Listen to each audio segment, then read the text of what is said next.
On April 27, 2018, in the Anhui province city Ma'anshan, a woman named Lin Qian received an unusual early morning phone call from the 9-year-old son of her neighbor and close friend Wu Juan. The young boy told Lin Qian, who he referred to as Auntie, that his mother wasn't home and hadn't taken him to school. Concerned about her friend's extremely out-of-character behavior leaving her son home alone, Lin Qian rushed over to the apartment while trying to contact the apparently missing mother.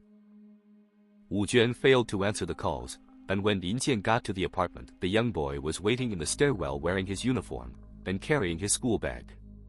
She asked the young boy, identified with the pseudonym Xiaotong, where his mother went, and he replied saying she needed to go to hospital to take care of a friend.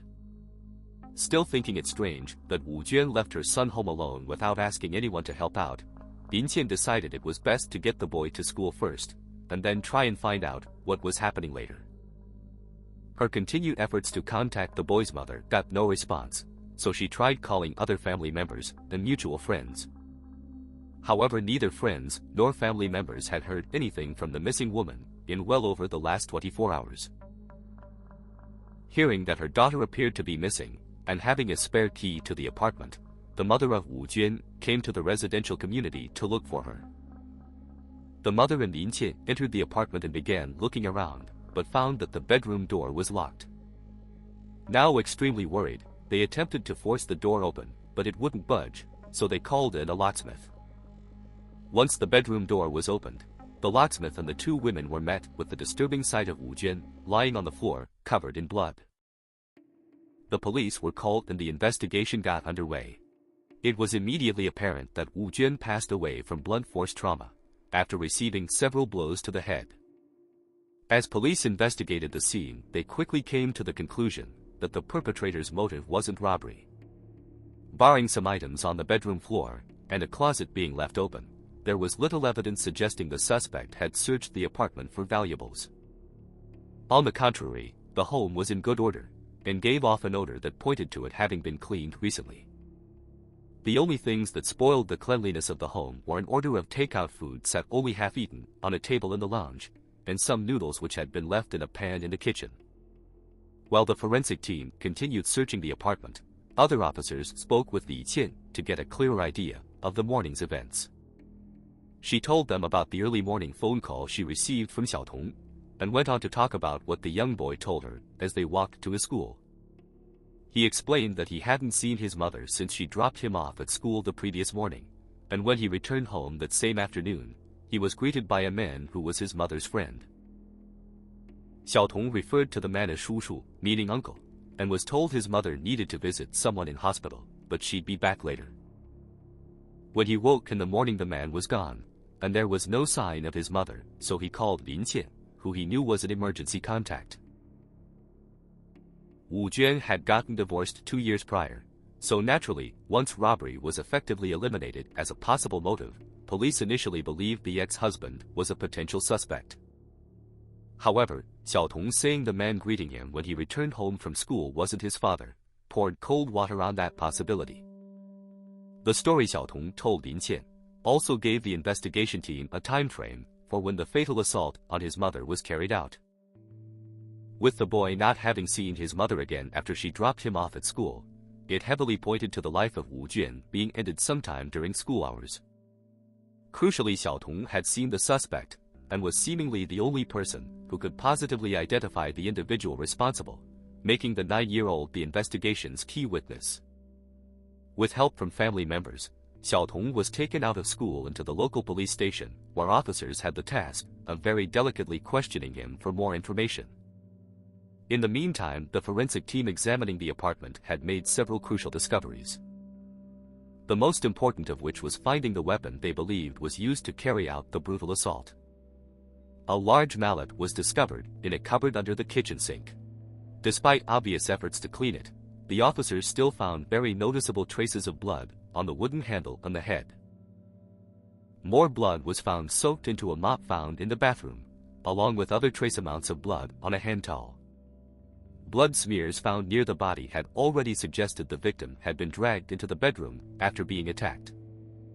With blood now being found on various household items and the room very obviously having been recently cleaned, police surmised Wu Jun was initially attacked in the living room before being hidden in her bedroom, the perpetrator partially covering her body with a blanket. Despite the efforts made to clean the scene, the forensic team still managed to find traces of blood on the apartment's tile floor. The kitchen offered up more evidence when police searched the garbage bin. Discarded cigarette butts and an empty packet were found.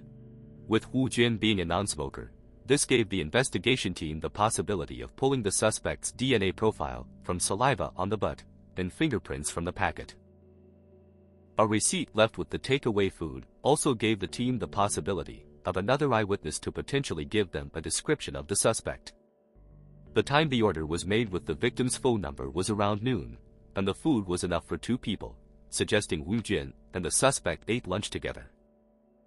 The receipt gave the investigation team the contact details of the writer who made the delivery, so police began tracking them down. Still yet to be told about his mother, Xiaotong seemed excited to visit a real-life police station, and happily answered the questions gently put to him by the officers. 这个叔叔他在你家住过吗？住过。住过多久？1个星期。在你家住1个星期啊？不能吧？你不知道吧？不知道呀。他说这件事不许告诉别人。He said when he finished school the previous afternoon, his mother wasn't there waiting for him like she usually was. He waited for a while, and tried calling on his watch several times but got no answer.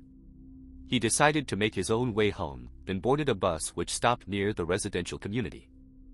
Getting to the front door of his home, he knocked several times to no response, but eventually, the man he called uncle opened the door.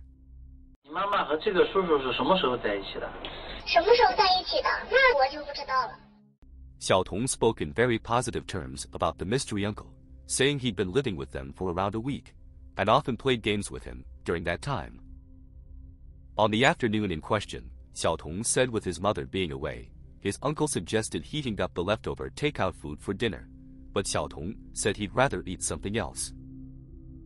Instead, the man cooked him some instant noodles, which the young boy was more than happy about, as it was something his mother wouldn't normally allow him to eat for dinner.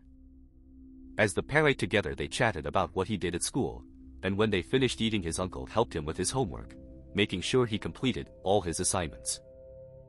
Once the homework was completed, they watched television for a while, before the man told Xiaotong to go wash and brush his teeth to get ready for bedtime. When Xiaotong woke the next morning, the man he called uncle was gone. The interviewing officers tried to get more information about the mystery uncle, but the young boy couldn't help. He had no clue about the man's real name or age, and struggled to give a description of him. It appeared from what Xiaotong said that his mother and the man were having an intimate relationship, so police asked family and friends about any recent boyfriends Wu Jun had. Her oldest and closest friend Lin Qian said she wasn't aware Wu Jun was dating, but her mother said that her daughter had recently been seeing a man from the Hunan province city Changsha, 700 kilometers to the southwest. She added that Wu Jun had made several trips to the city during the preceding months, and was renting an apartment there. The investigation team began looking through accommodation registration records for Wu Jun, and found she was renting the room with a man named Zhang Wei. Officers showed the young boy images of the man, hoping he'd identify Zhang Wei as the mystery uncle, but Xiaotong confidently stated it wasn't the same person. Wanting to find out what connection Zhang Wei had to the victim, members of the investigation team made the trip to Changsha and questioned him. Zhang Wei claimed he didn't know the victim, and that he wasn't renting an apartment with her. He told officers he'd lost his identity card 18 months prior, and hadn't got round to replacing it. He gave the officers the names of people who could vouch for his movements during the previous week, and was quickly eliminated from suspicion. More frustration came when the investigation team's only other hope of getting a description of the suspect also failed to bear fruit. They found the delivery person who brought the lunch order to the home, but he said the door was answered by Wu Jun, and he never saw the man. Officers went back to interviewing friends of the victim to see if anyone had information about the mystery boyfriend. However, it seemed that Wu Jun largely kept the relationship a secret, and hadn't shared any details about the man, with none of her friends aware she was actually dating someone. Police finally got a breakthrough when one friend told officers that the victim's QQ social media account showed she was online at around 10 in the evening of April 26, hours after police believed her life was ended. Getting access to the account, police found that shortly after the person logged in, 9,200 yuan, around $1,200 had been transferred to an Agricultural Bank of China account from the QQ e-wallet. The bank account belonged to a man native to Hunan province named Xiao Jin, who currently resided in Changsha. Police in Changsha detained Xiao Jin at the request of the investigation team, as officers once again made the trip to the city. In a case of history repeating itself, Xiao Jin denied knowing the victim and claimed he'd lost his wallet which contained his identity and bank card months prior. The account the bank card was for was an old account he rarely used, so he didn't lose much sleep over it. Just as Zhang Wei had done, Xiao Jin gave the officers a list of people who could verify his movements over the previous week, showing he hadn't left Changsha during that time. However, despite the frustration of having another potential suspect just being a somewhat careless individual, the investigation team soon received some good news. Hours after the money had been transferred from the victim's social media account, the bank card belonging to Xiao Jin had been used at several ATMs around Ma'anshan. The bank's security cameras caught the suspect withdrawing money from different branches, and the transactions were of varying amounts. However, when police looked at the total amount withdrawn, it came to 9,200 yuan, matching the amount taken from the social media account of Wu Juan. With the ATM's camera getting police an image of the suspect's face, officers once again spoke to Xiao Tong and asked if the man in the photo was his uncle, with the young boy saying it was definitely him. The investigation team believed the suspect would leave the city after withdrawing the money, and with him apparently having the identity cards of two men living in Changsha, they felt he would most likely head to Hunan province. Officers immediately contacted train stations around Ma'anshan to see if anyone named Zhang Wei or Xiao Jin had recently purchased any tickets. They were informed that an individual using an identity card with the name Zhang Wei had indeed purchased a ticket for a train heading to Yingtan, a city located in Jiangxi province, 500 kilometers to the south of Ma'anshan. Contacting train stations around Yingtan, they then discovered that the same identity card had been used to buy another train ticket, this time heading to Hengyang City, 550 kilometers to the west in Hunan province. When the investigation team received the information, the train was still traveling towards Hengyang, so transport police on the train were told to arrest the person using the identity of Zhang Wei, and were sent an image of the suspect along with his seat number.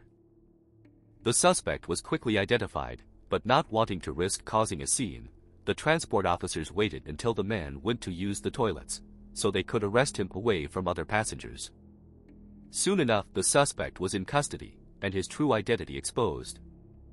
A search of his wallet not only turned up the identity cards of both Zhang Wei and Xiao Jin, but also the mysterious uncle's actual ID card, which stated his name was Song Yang. When the train pulled into Hengyang Station, Song Yang was greeted by waiting police officers and officially placed under arrest.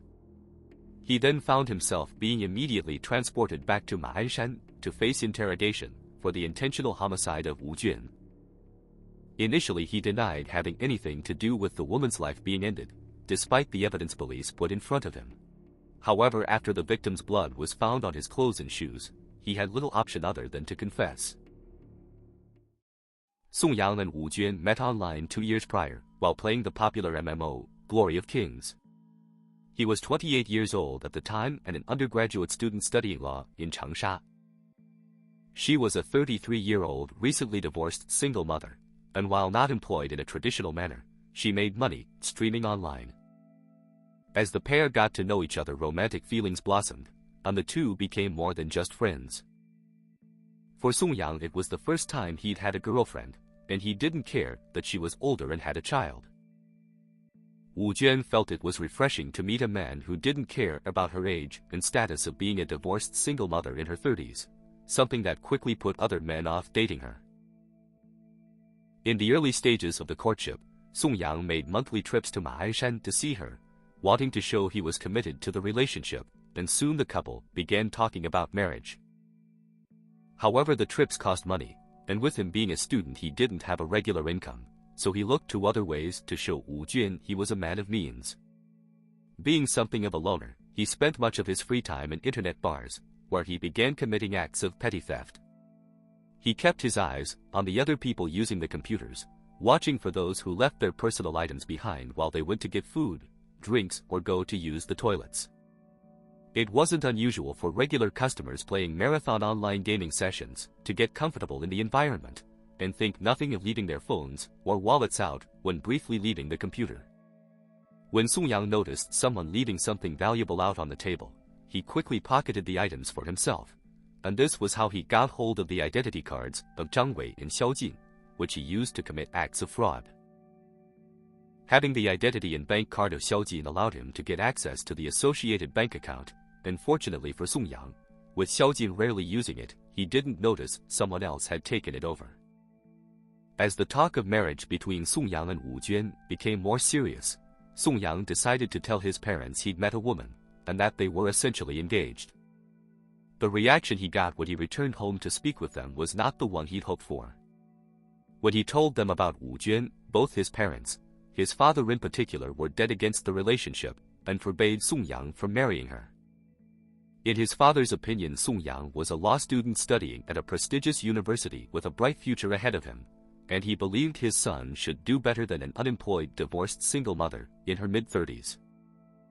Despite his parents' objections, Song Yang was determined to keep the relationship going, but his father told him that he'd disown him if he chose to marry Wu Jun. The two stayed together, with them eventually renting an apartment in Changsha, with Wu Jun paying for it. The reason for doing so was to eventually introduce the parents of Song Yang to Wu Jun, with him believing if they just had the chance to meet her they'd change their minds. However, the meeting never happened. At the beginning of April 2018, Song Yang planned to introduce Wu Jun to his parents, but while out shopping for gifts, a furious argument broke out between them. They disagreed over what was better to buy. Wu Jun believed her choice was more suitable as she had prior experience, with her ex-husband having to do the same thing to get her parents' blessing, but Song Yang refused to listen. He stormed out of the shopping mall, leaving her behind, and when she tried to contact him over the course of the following days, he refused to answer any of her calls or respond to her messages. With his parents being strongly opposed to the relationship, and now Song Yang refusing to communicate with her, Wu Jun believed the relationship was over. However, despite his refusal to respond to any attempt she made to contact him, Song Yang was secretly watching her from a distance. Using the stolen identity cards, he made new accounts on games he knew she liked to stream, and looked out for her going live. When he found her, he silently listened to the conversations she was having. If she spoke to male players, Song Yang was overcome with jealousy, even though the conversations remained completely innocent. After weeks of spying on her online, he suddenly decided to speak with Wu Jun, telling her he wanted to continue the relationship, so towards the end of April, he traveled back to Ma'anshan. Despite some initial awkwardness, things appeared to be going smoothly once they reconnected. Statements from neighbors in Xiaotong suggested there were no issues between the couple over the course of the week. No one heard any arguments between the two, and Song Yang made sure to play the role of stepfather to Xiaotong. That was until April 26, 2018, 5 days after Song Yang arrived in Ma'anshan. What changed so suddenly and led to Song Yang assaulting Wu Jun while they ate lunch together can never be known for sure, with only the statement Song Yang gave to police during his confession describing the events. He claimed he began asking her about the relationship she had with the other men she spoke to while online. According to Song Yang, she reacted angrily to the questioning, and said that she'd been having an intimate relationship with one of the men, and planned to marry him soon. He then alleged she began insulting and taunting him, which eventually led to a physical confrontation between them. This caused him to snap, and he went to get the mallet from under the kitchen sink, and struck her with several blows to the head. After ending her life and realizing what he'd done, he suddenly thought about Xiaotong. Not wanting the young boy to see what had happened, Song Yang dragged the body into her bedroom and cleaned up the apartment. 你为什么要清理这个现场？我心里当时没别的想法，我心里当时是小朋友要放学了，我不能让小朋友看到这一切。He then waited for the boy to get home from school, and acted like everything was normal until Xiaotong went to bed. Having the stolen identity cards, he decided to take money from the victim's social media e-wallet, hoping to send police after the wrong man, giving him enough time to put some distance between himself and the crime scene. Once he successfully transferred the money, he locked the bedroom door and left the apartment, Xiaotong sound asleep in bed. Despite having the confession, the interrogating officers weren't entirely satisfied, and forensic evidence along with something Song Yang said towards the end of the interrogation left officers feeling he wasn't being truthful. 因为做了这种事情，天网恢恢，疏而不漏，自己学法的人知道，只是不想这么快就到我这里来。He told officers that with him being a law student, he knew how criminal investigations worked, and while he expected to eventually fall under suspicion, he was surprised at how quickly police tracked him down. Police felt his explanation for what ultimately caused him to brutally attack Wu Jian with the mallet was an attempt to get a lighter sentence. The interrogating officers believed the story Song Yang told about being insulted and taunted before a fight between them broke out was an attempt to place some level of blame on the victim.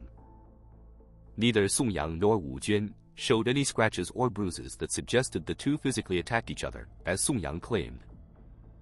Furthermore, the medical examiner's report heavily pointed to Wu Jian initially being attacked from behind while sitting down, something which didn't match the story Song Yang told. The mallet used in the attack was kept in a box, along with various other items towards the back of the cupboard under the kitchen sink, meaning Song Yang couldn't just easily grab it, then use it to attack Wu Jian. If the version of the story Song Yang told was true, it would mean that after the fight, Wu Jian watched him go to the sink, search for the weapon, then not respond in any way as he approached her with the mallet in hand. Interrogating officers voiced their skepticism to Song Yang, but he refused to change any aspect of his confession, even when the issues with it were pointed out. The interviewing officers were also suspicious about the true nature of the couple's relationship. They had questions about the reason they kept it secret from the friends and family of Wu Jian, and why Song Yang seemingly attempted to hide his identity by using other people's ID cards. Of particular interest to the police was the explanation for Song Yang renting the apartment in Changsha under the name Zhang Wei rather than his own. Since they were renting the apartment together weeks before they broke up, and Wu Jian was the person actually paying the rent, there was no obvious reason for Song Yang not using his real name. Officers felt that if they got answers to these type of questions, it may expose another motive for the fatal assault, but Song Yang refused to say anything other than the story he'd already given. In November 2018, Song Yang appeared in court to hear his sentence. He was found guilty of intentional homicide along with various other charges related to fraud committed using the stolen identity cards, and was sentenced to death. However, the punishment came with a 2-year reprieve, meaning that if he showed good behavior while incarcerated, the sentence would be commuted to life in prison. As of the making of this video, there has been no further information made publicly available about the eventual fate of Song Yang. Thanks for watching. If you enjoyed the video, please consider giving it a like, leaving a comment, and subscribing to the channel. And hope to see you again for the next dark tale from the Middle Kingdom.